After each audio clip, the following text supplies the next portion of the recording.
Gurdjieff, el maestro ruso, usaba el método de someter a los estudiantes a extremo rigor. Frecuentemente ponía a sus discípulos en situaciones tan difíciles que la mayoría de ellos creía que no era posible tolerar. Los estudiantes debían caminar largas distancias varios días, más allá de su capacidad ordinaria de soportar, o debían realizar por días tareas domésticas sin dormir. Algunos pensaban que el propósito de estos esfuerzos era lograr cierta clase de fuerza y resistencia, lo que es parcialmente verdadero. El real significado de aquellas situaciones emerge cuando comprendemos que se suponía que al mismo tiempo los estudiantes practicaran el recuerdo de sí. El recuerdo de sí es definido aquí como poner atención a la vez al ambiente interno y externo. Algunos de sus estudiantes afirman que el recuerdo de sí también significa mantenerse consciente de que uno está poniendo atención. En efecto, esta práctica es solamente un ejercicio que conducirá a su tiempo a un real recuerdo de sí, que no puede ser explicado a una persona que nunca lo ha experimentado. Si Gurdjieff hubiera significado por recuerdo de sí dividir la atención en dos, una parte dirigida hacia el interior y otra parte hacia el exterior, habría dicho: ponga atención hacia adentro y hacia afuera. ¿Para qué usar la palabra sí y la palabra recuerdo? Uno podría argumentar que recuerdo de sí significa lo que uno experimenta internamente, más nuestra conciencia o atención. Esto incluiría nuestras emociones, sensaciones, pensamientos, más nuestra conciencia de ellos. Pero esta perspectiva es limitada. Se debe a no saber que nuestra experiencia interna incluye realmente otras categorías de experiencia. Vemos la práctica de Gurdjieff de recuerdo de sí como el primer paso, el esfuerzo inicial y necesario para que suceda un verdadero recuerdo de sí. Sin embargo, si nos limitamos a este entendimiento, no podremos nunca reconocer la experiencia de un verdadero recuerdo de sí, porque nuestras preconcepciones funcionarían como barreras a nuestra experiencia. Gurdjieff insistía que los esfuerzos usuales son inútiles para el desarrollo personal. Él hablaba de superesfuerzos, esfuerzos que trascendían los límites acostumbrados de la personalidad y que no están dirigidos a satisfacer las pequeñas necesidades habituales. El hombre debe entender, decía, que los esfuerzos ordinarios no cuentan, solamente los superesfuerzos cuentan. Y así es siempre en todo. Aquellos que no quieren hacer superesfuerzos harían mejor en renunciar a todo y cuidar de su salud. Superesfuerzo significa un esfuerzo más allá del esfuerzo que es necesario para obtener un propósito dado, decía Gurdjieff. Imagine que he estado caminando todo el día y estoy muy cansado. El tiempo está malo, está lloviendo y hace frío. En la tarde llego a casa. He caminado tal vez 25 millas. En la casa hay cena. Está caliente y agradable. Pero, en vez de sentarme a comer, salgo a la lluvia otra vez y decido caminar otras 2 millas a lo largo del camino y luego volver a casa. Esto sería un superesfuerzo. Mientras iba a casa era simplemente un esfuerzo y este no cuenta. Iba en camino a casa. El frío, el hambre, la lluvia, todo esto me hacía caminar. En el otro caso yo camino porque yo mismo decido hacerlo. Esta clase de superesfuerzo llega a ser aún más difícil cuando yo no lo decido, sino que obedezco a un maestro, el que en un momento inesperado requiere de mí un nuevo esfuerzo cuando yo había decidido que los esfuerzos por el día estaban terminados. Por supuesto que tales superesfuerzos desarrollarán fuerza y voluntad, pero Gurdjieff está más interesado en el recuerdo de sí que en el fortalecer la capacidad de resistencia de una persona. Ciertamente, parte del propósito yace en desarrollar esta capacidad, pero no es el propósito principal. Un individuo necesita solamente alistarse en el ejército para aprender resistencia. No necesita trabajar con Gurdjieff. El método de Gurdjieff es para causar una fricción entre la conciencia del individuo y sus manifestaciones habituales. Así, en el tiempo y las circunstancias correctas, emergerá de él un sabor del recuerdo de sí. Al escribir acerca de considerar cómo lograr ciertas tareas que él se puso a sí mismo, él describe cómo la totalidad de sus reflexiones lo conducen a la convicción de que podía realizar todas sus tareas como resultado de las fuerzas que emergerían de la fricción de su conciencia con las manifestaciones automáticas. Él describe cómo, al final de esta percepción, todo mi ser estaba lleno por un singular sentimiento de alegría, nunca hasta ahora experimentado. Simultáneamente con esto, dentro y por sí solo, sin ninguna manipulación de mi parte, apareció, por decirlo así, el recuerdo de sí, también con un vigor nunca experimentado antes. Es obvio que aquí Gurdjieff se refiere al recuerdo de sí como una sensación y no como una actividad o un discernimiento. Pero nos preguntamos, ¿sensación de qué? Él dice que es la sensación de recordarse a sí mismo. Pero nosotros estamos tratando de entender lo que recordarse a sí mismo significa. Hasta aquí solamente entendemos que el recuerdo de sí es una sensación de algo. Entendemos aquí que esta sensación no es otra cosa que la sensación de presencia en uno mismo. Los métodos de Gurdjieff fueron diseñados para ayudar a la persona a estar tan presente en aquellas situaciones de esfuerzo que la presencia llegue a ser una experiencia palpable y definida. Cualquiera que tenga una impresión de Gurdjieff a través de experiencia personal o a través de sus escritos y obra, sin duda tendrá una experiencia de Gurdjieff como presencia. Podemos llamarlo poder, voluntad, fuerza. No obstante, la impresión es definitivamente la de una presencia impresionante y poderosa.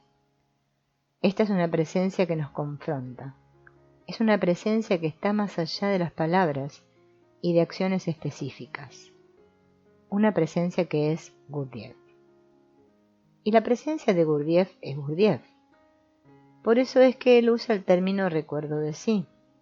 Es él quien está presente como una presencia verdadera y palpable, más allá de sus palabras, sus ideas, sus acciones. Así podemos decir que lo que significaba recuerdo de sí es justamente eso. Es el recuerdo de sí mismo. Gurdjieff empleaba la frase literal y simplemente.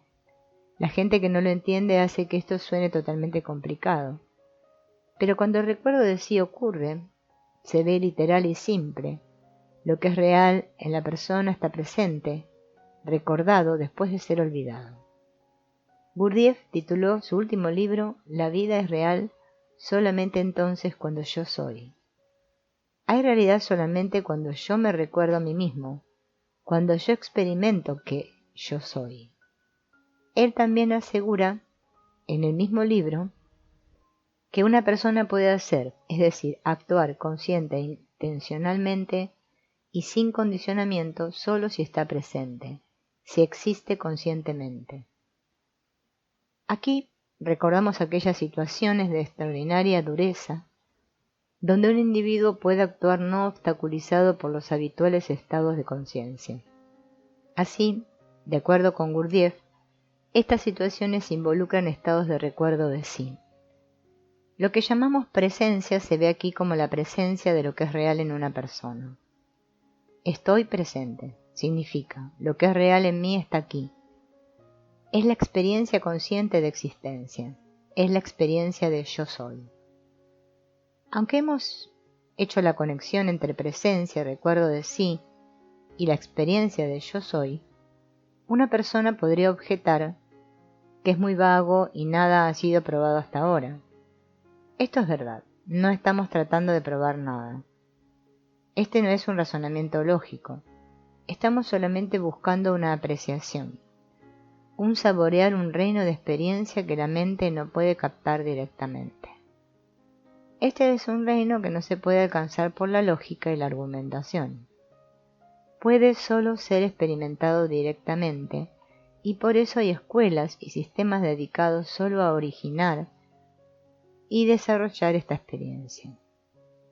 Al discutir el uso del recuerdo de sí de Gurdjieff, hemos sido capaces de conectar la experiencia de presencia con la experiencia de existencia. Estoy presente es la experiencia consciente de yo existo. Es la conciencia de una presencia viviente que existe, que no es simplemente la conciencia de los muchos pensamientos, sentimientos y emociones, por lo que el darse cuenta es el requerimiento preliminar del recuerdo de sí, y no el recuerdo de sí como tal. Gurdjieff llamó a la verdadera parte de nosotros la parte que puede tener la experiencia de yo soy, nuestra esencia. Él definió la esencia como la parte con la cual nacemos y que no es el producto de nuestra crianza o educación. Así, en la experiencia de presencia, lo que está presente es la esencia, nuestra verdadera naturaleza, la cual es independiente del condicionamiento. Presencia y esencia son lo mismo. Hemos discutido la presencia para dar un sabor de lo que es la esencia. Como vemos, la esencia es la parte de nosotros, que es la experiencia del yo soy. La esencia es la experiencia directa de la existencia. Por supuesto, la esencia puede experimentarse como otras cosas, tales como amor, verdad, paz, etc. Pero el sentido de existencia es su característica más básica. Es lo más claro, es el aspecto más definido que lo separa de otras categorías de experiencia. La esencia es, y eso es lo más básico de su experiencia. Esta experiencia de yo soy, de directa aprehensión de existencia, no es una experiencia mental o emocional, y no puede ser comprendida desde las acostumbradas perspectivas de experiencia. La mente puede pensar acerca de la existencia, pero no puede alcanzarla. Nosotros hemos visto esto al discutir la presencia. La respuesta a la pregunta, ¿qué es la esencia?, es aquel dentro de nosotros que puede tener la experiencia de yo soy. La esencia es la única parte dentro de nosotros que está directamente consciente de su propia existencia. Conciencia de su existencia es una intrincada cualidad de la esencia. Un autor tibetano dice, por lo tanto, experiencialmente, un estrato fundamental de existencialidad, SKU, y una fundada y prístina cognitividad, YES, habiendo existido como tales desde el principio, por lo que una no puede ser añadida o sustraída de la otra. Están presentes como la misma naturaleza del sol y su luz.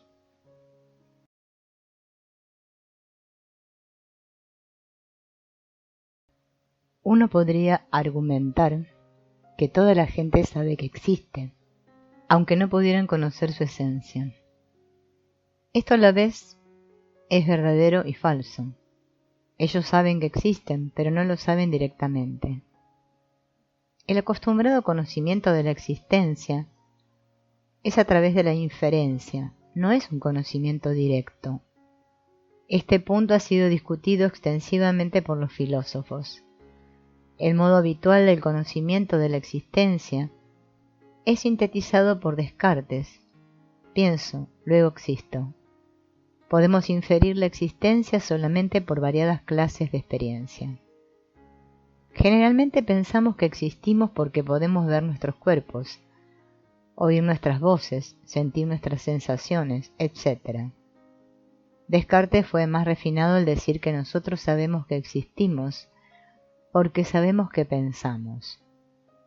Así, hay siempre una inferencia de alguna percepción, y la inferencia es algo de lo cual tenemos una idea muy vaga. Cuando una persona dice, yo pienso, luego existo, ¿qué quiere decir la persona por yo? ¿Tiene claridad de lo que significa. Y porque hay inferencia, no hay tal certeza. Podría ser lógico, podría ser una certeza existencial real, profundamente sentida. La certeza no existe en la inferencia porque la certeza de la experiencia existencial necesita la experiencia directa, de hecho, la más directa percepción y experiencia. Y esta es la de identidad. Cuando somos lo que experimentamos, cuando la percepción es tan directa, cuando lo que percibes y lo que es percibido es la misma cosa, esto es exactamente la experiencia de esencia. Aquí no hay inferencia de algo más, es la experiencia más directa. El que experimenta y la experiencia son la misma cosa. No hay separación entre sujeto y objeto. El sujeto y el objeto son lo mismo, la esencia. No es solamente que no hay inferencia. No hay tampoco un medio que permita la percepción. Generalmente hay un medio intermediario que posibilita al sujeto experienciar un objeto. Cuando el ojo ve un objeto, el medio intermediario es la luz, pero cuando la esencia es consciente de sí misma, no hay intermediario. El objeto, el sujeto y el medio de percepción son todo lo mismo. También el órgano de percepción es la esencia misma. Hay en la experiencia solamente esencia. La esencia es el sujeto. La esencia es el objeto. La esencia es el medio de percepción. La esencia es el órgano de percepción. La esencia es la experiencia. No hay separación alguna, no hay dualidad y no hay diferenciación. La experiencia de la esencia como existencia, la experiencia de yo soy, no es como si hubiera un objeto que es el actor de la existencia. El yo y el soy no están separados. El yo soy es una experiencia unitaria. La naturaleza de la esencia, del verdadero sí mismo, es existencia. El yo mismo es existencia. Así, es más preciso decir que la parte de mí que existe está presente. La esencia es la única parte de mí que realmente existe, en el sentido de experimentarse a sí misma como pura existencia, pura presencia. Hemos investigado la cuestión de la presencia y hemos visto que la presencia es la presencia de nuestra esencia. Es la parte verdadera de nosotros, la parte no condicionada o producida por el ambiente. Es nuestra intrínseca naturaleza. Hemos visto que la esencia es la única parte que está consciente de su propia existencia directa e íntimamente y con certeza. Aprender a pensar. Damos por supuesto que el hombre es un animal pensante, pero existe un mundo de diferencia entre lo que puede ser llamado pensamiento natural y aquel deliberadamente desarrollado y entrenado. El hombre es también por naturaleza un animal usador de herramientas, pero sabemos la diferencia que hay entre la capacidad de uso de herramientas entre los fueguinos y la de un ingeniero civil adiestrado, y conocemos la diferencia entre esa capacidad del ingeniero y la de un funcionario inexperto. Esto es con seguridad un asunto de posibilidades innatas. Ningún sistema de educación técnica aplicada a un fueguino podría hacer de él un Edison. La herencia racial fija límites, los cuales, si bien puede ser que nunca se alcancen, de ninguna manera pueden ser sobrepasados. Por otra parte, dada una misma herencia racial, el desarrollo de las posibilidades connaturales depende del empleo que cada cual dé a sus recursos. Un empleado puede convertirse en un ingeniero de primer orden.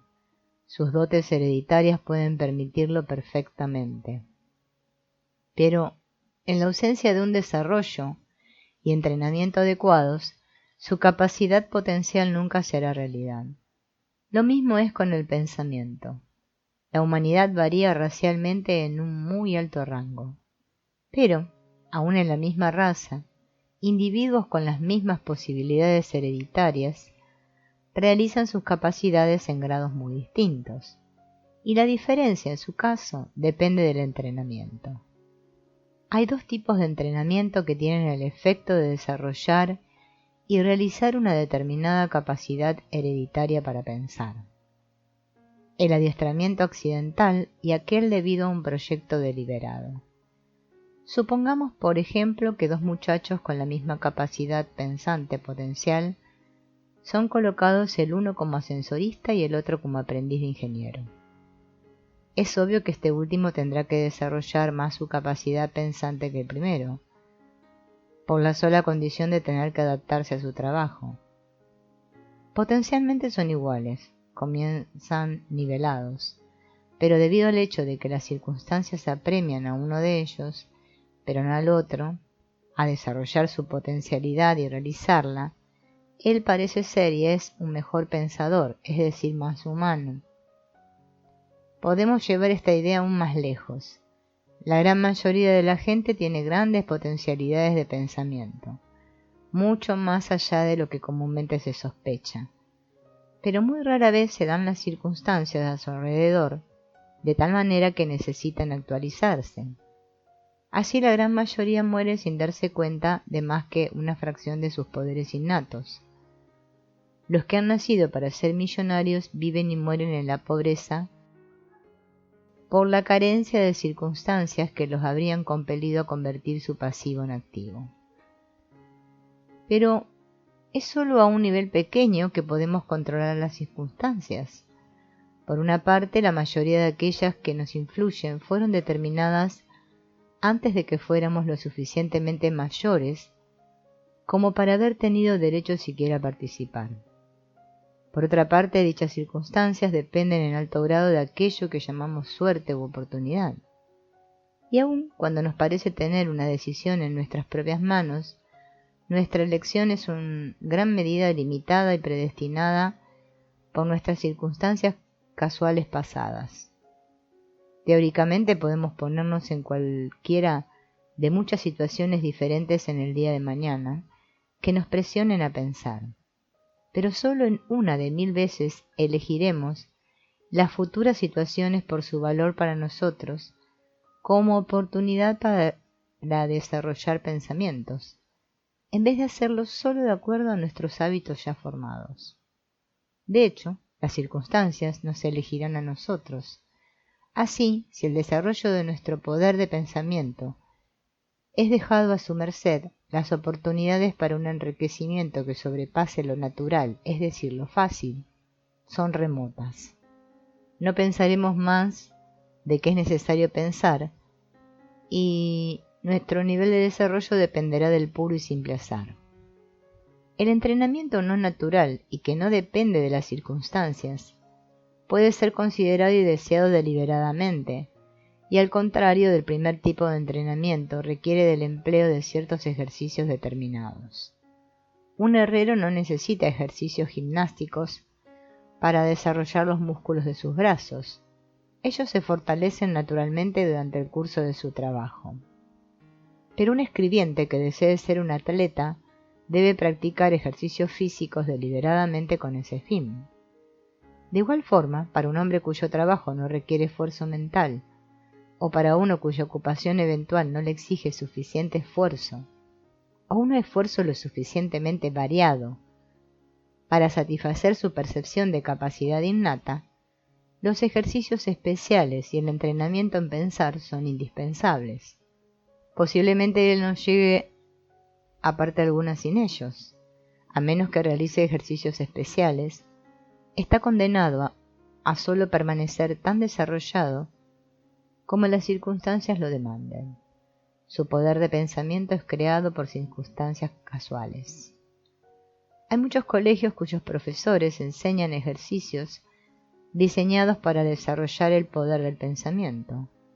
Algunos son buenos, otros malos, y es difícil distinguir entre ellos sin una prolongada observación que involucra la pérdida de mucho y valioso tiempo. ¿Existe alguna forma simple pero efectiva que cualquiera pueda emplear sin profesor, sin clases, con la sola resolución de conseguir algo?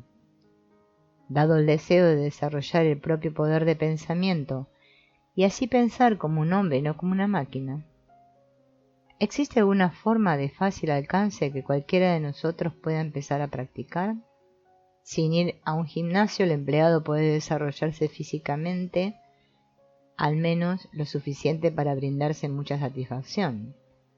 ¿Puede uno desarrollarse mentalmente de similar forma y bajo similares condiciones? La respuesta es sí. Sáquese el reloj y observe el recorrido del segundero. Realiza su circuito en 60 segundos. Observe el puntero desde que comience un nuevo círculo sin dejar que su ojo vague desde él al dial del reloj, sino que manténgalo enfocado el puntero que se mueve. Cuando usted esté honestamente seguro de que puede mantener su foco de atención en el segundero durante una revolución completa, habrá dado un importante paso en el desarrollo deliberado de su poder mental. Ahora otro paso. Manteniendo su enfoque como antes, cuente mentalmente del 1 al 10 y viceversa, lentamente, durante el curso de una vuelta del segundero. Notará que esto requiere una doble atención. Usted está observando el movimiento del puntero y al mismo tiempo contando deliberadamente.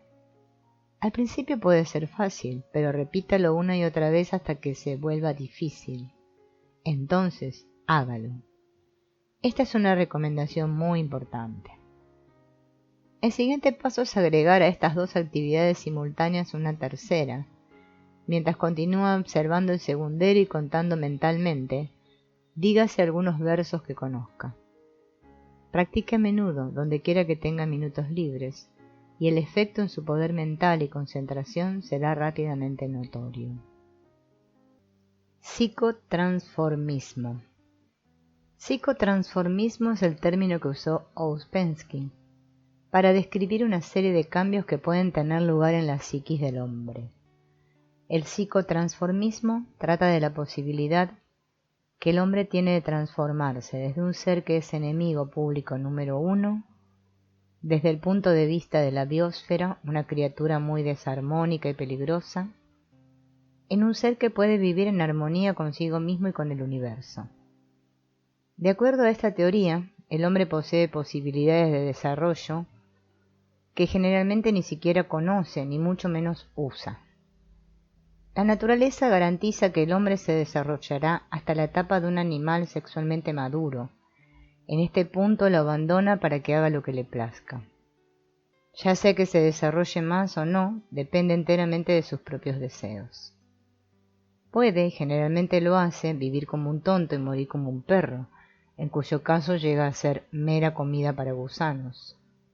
O puede, mediante cierta clase de esfuerzo intencionado, transformarse en una clase más elevada de ser, y entonces es incorporado a una etapa ascendente del proceso cósmico. La validez de la teoría del psicotransformismo puede ser probada por cualquiera, porque el hombre siempre puede usarse a sí mismo como conejillo de indias para ver si funciona. No hay que creer nada, solo intentar el experimento. En orden a estudiar una teoría científicamente, es necesario considerar la estructura y función del cerebro humano. El cerebro del hombre es más complejo y peligroso de todos los aparatos que se han desarrollado en la biosfera terrestre.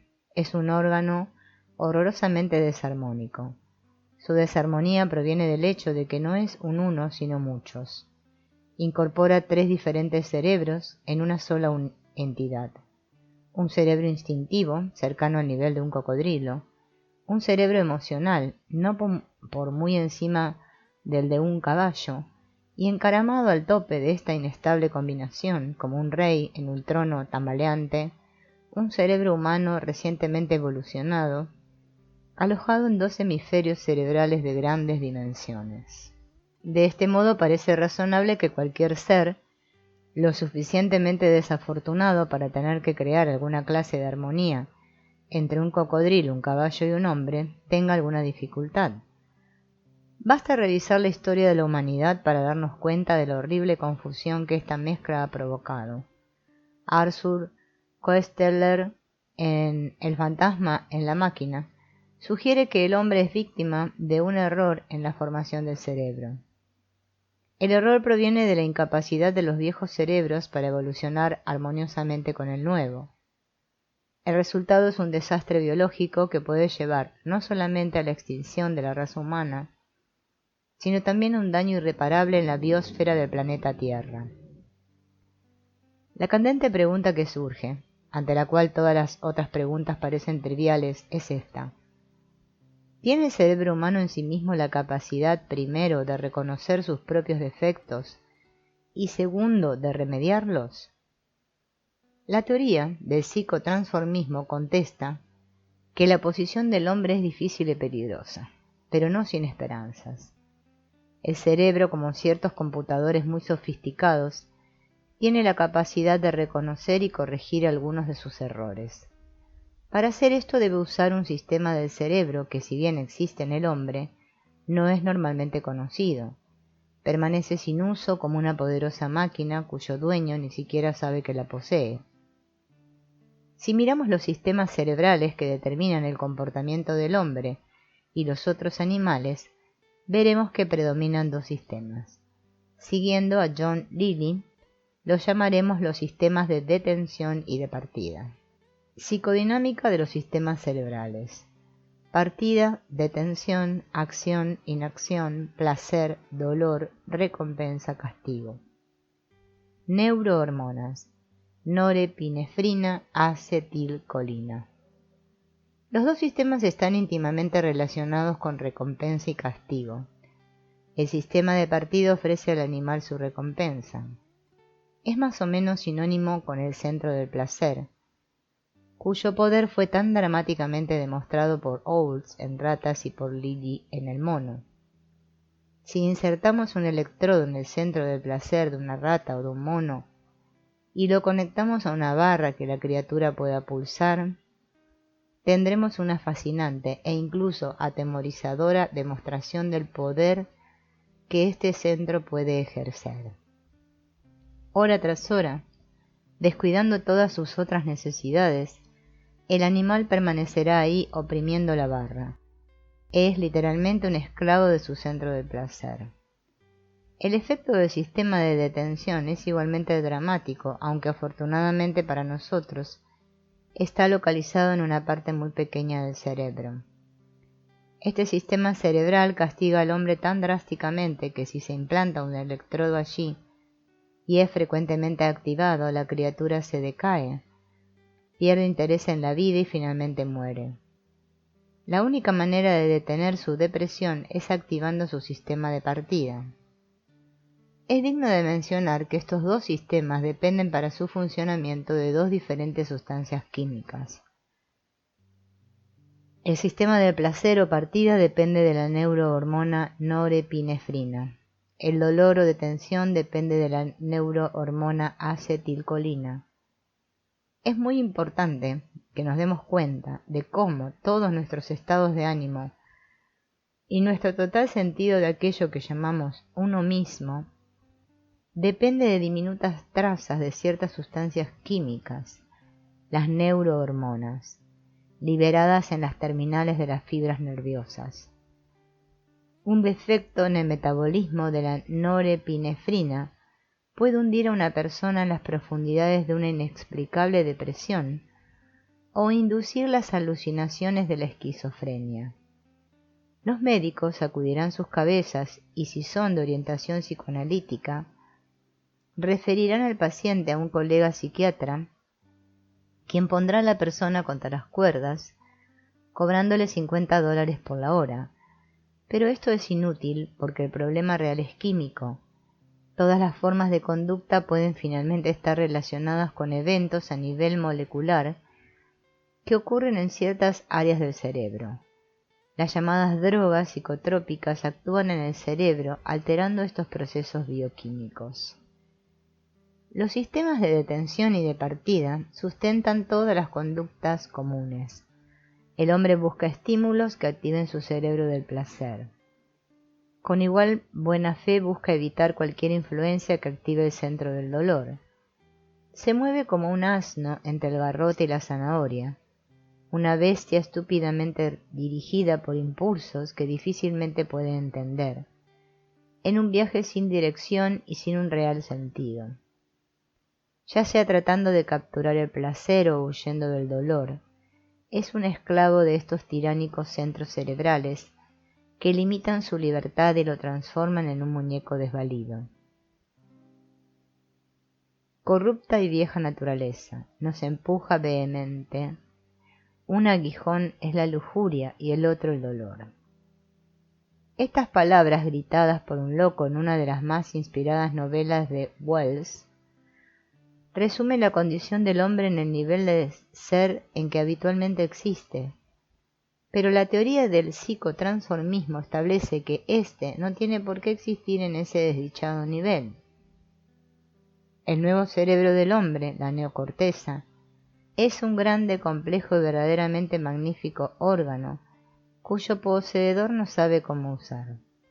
Es como un extraordinario computador puesto en manos de un ignorante y rústico labriego que no tiene ni la más nebulosa idea de para qué es. E incluso peor, el manual de instrucciones se ha perdido. Sumado a los centros de detención y partida que el hombre comparte con los otros animales, la neocorteza contiene centros superiores, los centros del poder y de la liberación. Aquel que pueda activar estos centros cesa de ser un esclavo de la dualidad placer-dolor. Tal persona obtiene una libertad interior aparejada a una comprensión totalmente nueva de sí mismo y de su poder. Ha colmado su potencialidad y ha llegado a ser verdaderamente un hombre. La teoría del psicotransformismo establece que aunque estos centros superiores existen en el cerebro del hombre, solo pueden ser activados mediante esfuerzos intencionales. Es como si la naturaleza obsequiara al hombre con un soberbio regalo y luego, arrepintiéndose de su generosidad, pusiera ciertos obstáculos en su psiquis que le harán casi imposible usar el regalo. En el Nuevo Testamento, que es un tratado de psicotransformismo escrito en clave, encontramos referencias a esta idea en varias parábolas. El centro superior del cerebro del hombre ofrece las llaves de este estado llamado el reino de los cielos.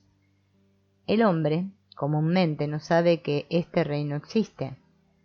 Si pertenece a la llamada Iglesia cristiana, puede haber escuchado que este reino está situado en alguna parte en la estratosfera y poblado por improbable fauna, como querubines o ángeles, o que es un estado que se obtiene después de la muerte. Pero el reino de los cielos existe en su propio cerebro. Depende de él encontrarlo. Así, en las parábolas del Nuevo Testamento, el reino de los cielos es comparado al tesoro oculto en un campo, y que, cuando el hombre lo descubre, vende todo lo que tiene para comprar ese campo. La misma idea es presentada en forma algo diferente en la parábola del hijo pródigo. Habiendo despilfarrado sus bienes en una vida disipada, se encuentra reducido al nivel de un porquerizo que gustosamente se llenaría la barriga con los desperdicios de lo que los cerdos comieron.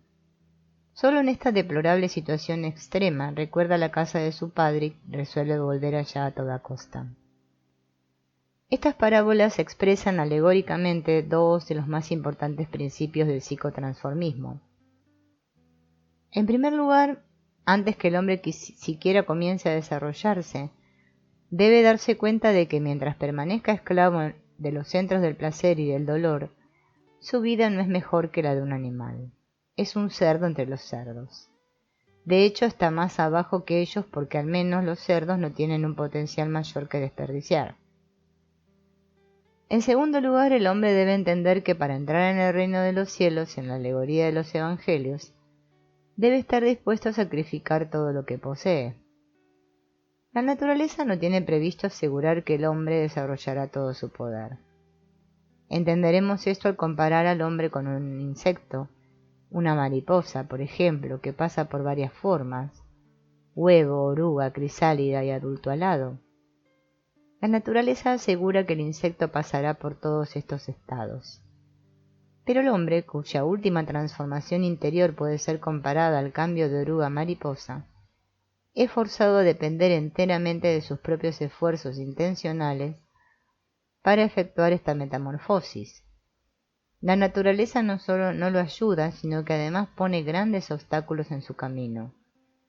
Si quiere alcanzar su total desarrollo y despertar los centros superiores de su cerebro, debe trabajar en contra de la naturaleza. Más correctamente podemos decir que debe trabajar en contra de la naturaleza en un nivel, en orden a servir los propósitos de ella en un nivel más elevado. Porque la razón nos obliga a percibir varios niveles en el funcionamiento del cosmos. Los procesos que tienen lugar en un nivel pueden ser opuestos a los que ocurren en otro. No es necesario ir tan lejos como aquellos dualistas babilonios que postulaban dos principios, una fuerza de la oscuridad y una fuerza de la luz. Basta decir que el proceso que llamamos naturaleza opera en varios niveles y que el hombre se encuentra colocado entre dos niveles de ese proceso cósmico. Tiene la posibilidad de trascenderse a sí mismo y alcanzar un nivel superior de ser, o puede permanecer como está, siendo un cerdo entre los cerdos. El psicotransformismo se refiere a las leyes que gobiernan la autotrascendencia. En muchos sistemas de enseñanza el psicotransformismo es comparado con un viaje. Este viaje interior es aludido como el camino, y los diferentes niveles de desarrollo son señalados como etapas del camino. Podemos dibujar un mapa del camino y distinguir 5 etapas como se muestra en la figura siguiente. En el nivel más bajo está la selva, representada aquí como un círculo, porque nadie a ese nivel llega jamás a alguna parte. La gente se mueve en círculos como los burros, que hacen girar una rueda de molino. Ellos viven entre la zanahoria y el garrote. Son arrastrados por deseos, ya sea de riqueza, fama, placer sexual, etc., o son manejados por temores, temor a la pobreza, enfermedades, cesantía. Este nivel es llamado la selva, porque en él se vive bajo la ley de la selva, comer y ser comidos. Más allá de la selva se extiende el bosque. Es un mejor lugar para estar que la selva. Al menos hay senderos en el bosque, y algunos de esos senderos llevan a alguna parte. También hay guías y algunos de ellos conocen el terreno. La primera etapa en el camino es pasar desde la selva al bosque.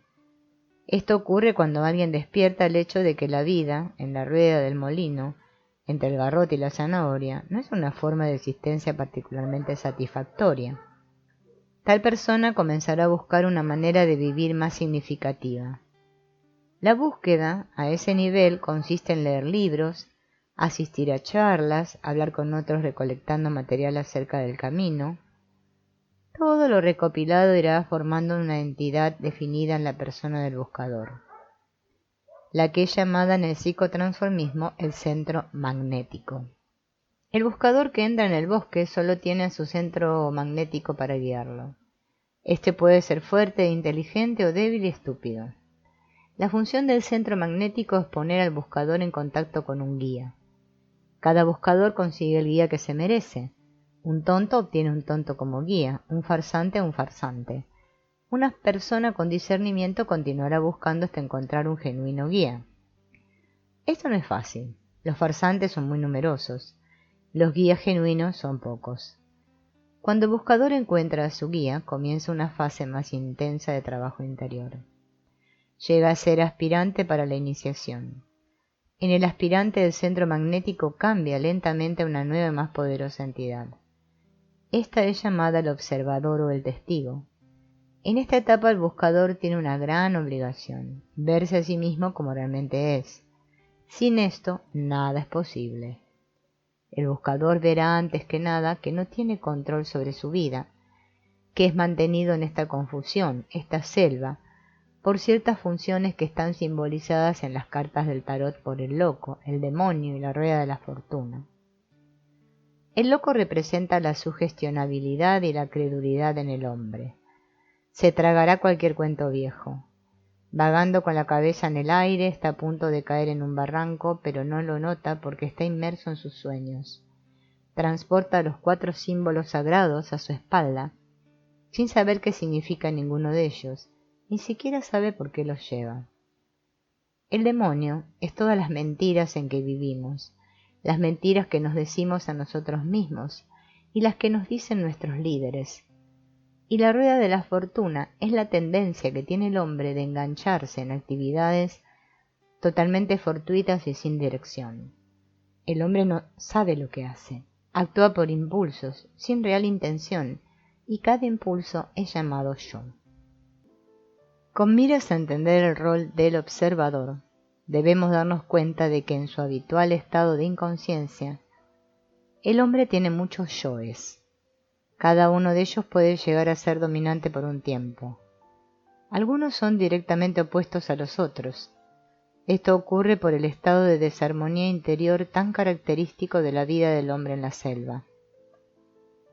La función del observador es estudiar a estos yoes. Es como un administrador recién nombrado para hacerse cargo de un negocio que está fracasando por la incapacidad del equipo para trabajar en conjunto. El observador estudia los diferentes yoes objetivamente. Debe decidir cuáles son valiosos y cuáles peligrosos. Tiene muy poca autoridad con qué comenzar y no puede ejercer ningún control. Además carece de objetividad y puede engañarse al rehusarse a ver a ciertos yoes o evaluarlos correctamente. Aquí especialmente necesita ayuda de su guía. A medida que el observador aumenta su poder, se va trasladando gradualmente de la personalidad a la esencia. La personalidad es superficial, la esencia es profunda. Una vez que la esencia es alcanzada, el nivel de ser del aspirante cambia.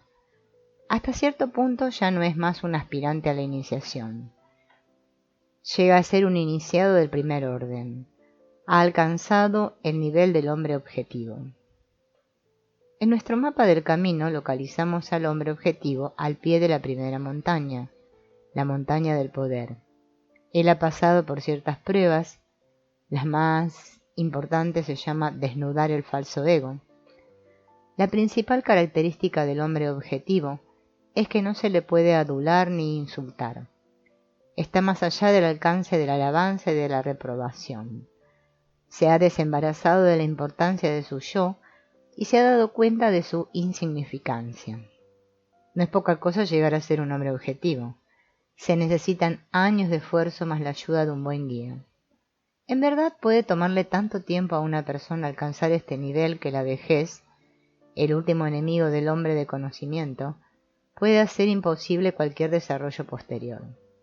Pero, si no es muy viejo, el iniciado de primer orden, podrá embarcarse en la siguiente etapa del camino, el acceso a la montaña del poder. Ahora nos volvemos hacia un mapa diferente del mundo interior del hombre. El mandala, que se muestra en la figura siguiente, pertenece a la clase de diagramas llamados yantras y contiene gran cantidad de información. Algunos de estos son aplicables al mundo en que el hombre vive, otros al mundo interior del hombre. El gran círculo negro exterior es la barrera que evita que la gente siquiera comience el gran trabajo, el gran proceso alquímico. Luego hay 3 círculos sucesivos, los cuales en el mandala tibetano serían el círculo de las llamas, el de los rayos y el de los lotos. Esto corresponde a ciertas energías en el hombre, las que éste puede aprender a despertar y a usar por la transmutación interna. Los 2 cuadrados interiores del mandala representan las habitaciones cerradas de la psiquis humana. Son equivalentes a la montaña del poder y a la montaña de la liberación de la figura anterior. A las cámaras interiores se accede a través de 4 puertas y cada puerta tiene su guardián. El hombre objetivo, aunque iniciado de primer orden, solo está en el umbral del primer cuadrado. Para entrar en la primera habitación debe vencer al guardián de la puerta. El guardián representa ciertos patrones fijos de pensamiento, sentimiento y percepción que mantienen al hombre en su mundo habitual. El mundo dentro del mandala no es familiar. Es, pidiendo prestado una frase de Carlos Castañeda, una realidad separada. En la lucha por entrar a este extraño mundo, el viajero encontrará fenómenos peculiarmente engañosos e ilusorios. Los fenómenos del umbral han sido muy bien descritos por Ouspensky en el nuevo modelo del universo, en el capítulo titulado Misticismo experimental. Ellos son siempre productos de la imaginación del viajero, y por muy fascinantes que puedan parecer, debe despedirse de ellos. El que asciende la montaña del poder desarrollará los poderes o siddhis. Quien posee estos poderes puede ejercer influencia sobre la gente que los rodea. Puede doblegarlos a su voluntad, dominarlos, hipnotizarlos e incluso destruirlos.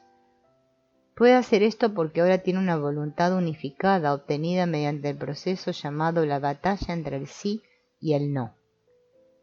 En el curso de esta lucha, los yoes en conflicto en el ser del hombre se han fundido en una sola entidad poderosa, un maestro interno.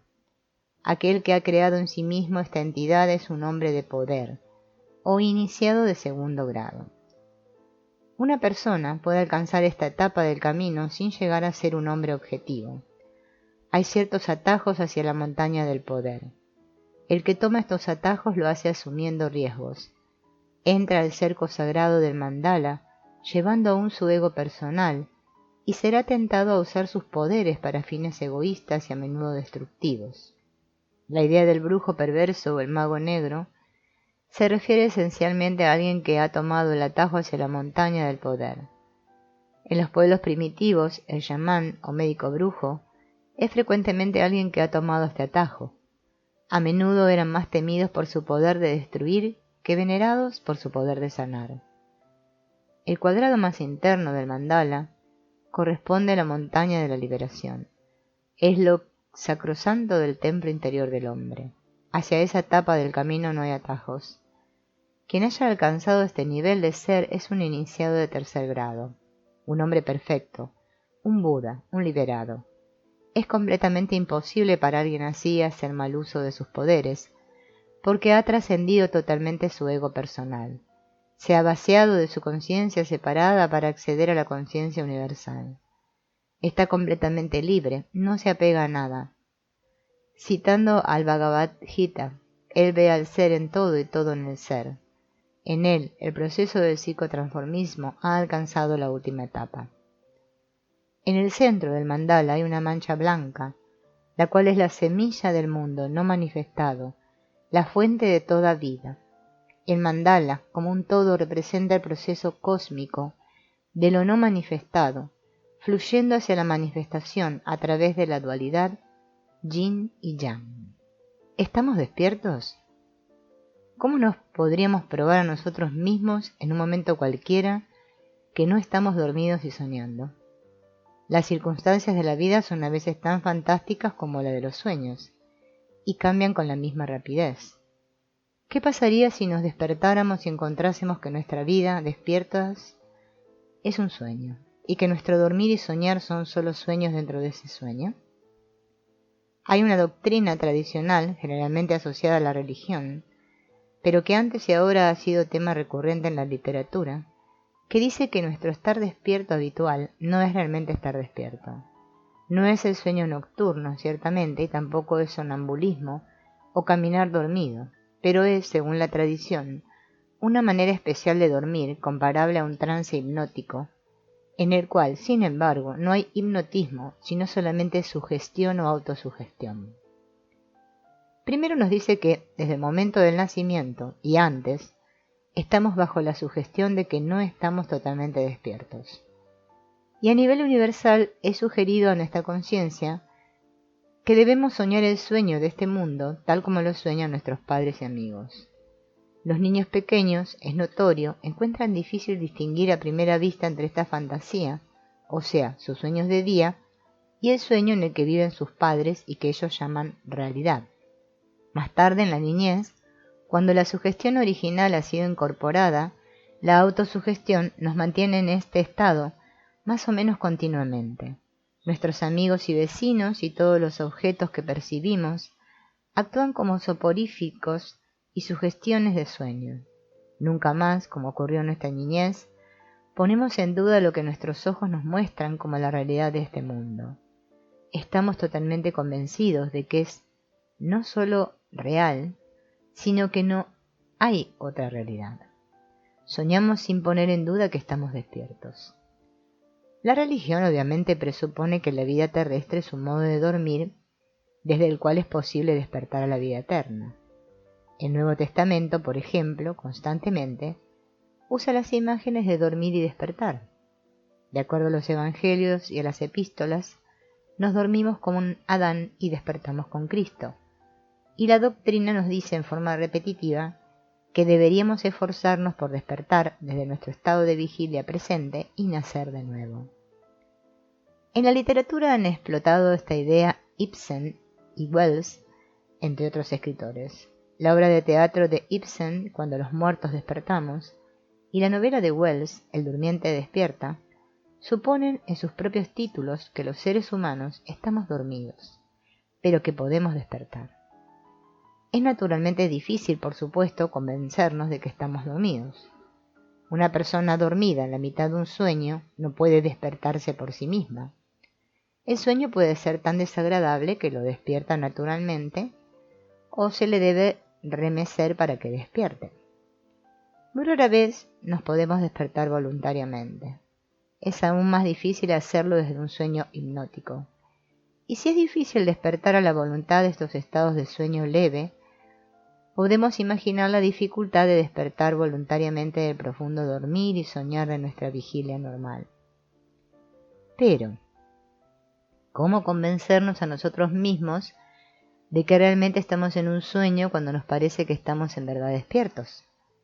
Comparando los dos estados de conciencia principales que conocemos y observando sus similitudes, ¿cuáles son las características más destacadas de nuestro dormir ordinario, tal como las conocemos a través de los sueños que recordamos? El sueño ocurre, es decir, nunca lo iniciamos deliberadamente, ni creamos sus figuras y eventos.